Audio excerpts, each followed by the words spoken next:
আমরা খেলতে পারিনি, ম্যাচ হেরেছি। আমরা চেষ্টা করব আগের ম্যাচটা খেলতে। কোচের সাথে কথা হলো, 4-5টা ছেলে আমাদের রোজা করছে তো টায়ার্ড হয়ে যাচ্ছে, খেলতে পারছে না। যাই হোক, এটা কোনো এক্সকিউজ না, ভালো খেলতে হবে। গোয়ার এগেন্স্টে নিশ্চয়ই ভালো খেলতে, এটা আশা করি। সেকেন্ড হাফে যে চেঞ্জগুলো হলো এই চেঞ্জগুলো আপনি সেটা কোচ বলতে পারবে, এর মধ্যে আমি টেকনিক্যাল লোক না। ভাগ্যটা কি কোনো সহায়তা হলো? না না, ভাগ্য তো তো এখন বললে তো আবার অন্যরকম হবে। আমরা তো পেনাল্টির থেকে বঞ্চিত হলাম কেন?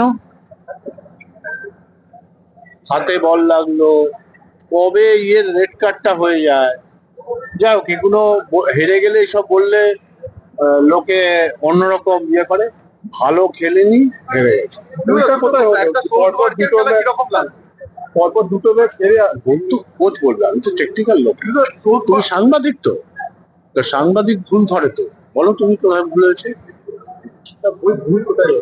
আরে তুমি বলো, সাংবাদিক লেখে তো, সে লেখাপড়া করে তো এসছে। বলতে কি একটা টার্নিং পয়েন্ট হয়ে গেল? না না, তুমি বলো নাম। তোমার নাম কি? কোথায় চাকরি করো? ডাবল ডাবল এগুলো সোলসবার্গের খেলা কিরকম দেখেন? ব্যক্তিগতভাবে কিরকম? না, ফিট হতে সময় লাগে। আজকে রশিদকেও কিছুটা নিষ্প্রভ দেখাচ্ছিল। হ্যাঁ, ওরা তো রোজা করছে, প্রবলেম। রশিদ টোটাল টিমটাই ক্রস করেছে, হাফ লাইনটা খেলতে পারিনি, যার জন্য প্রবলেম হয়েছে।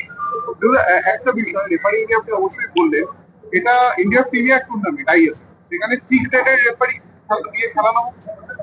না, গ্রেড আমি জানি না, যে রেফারিংটা হলো ঠিক হয়নি, এটুকু বলতে পারি।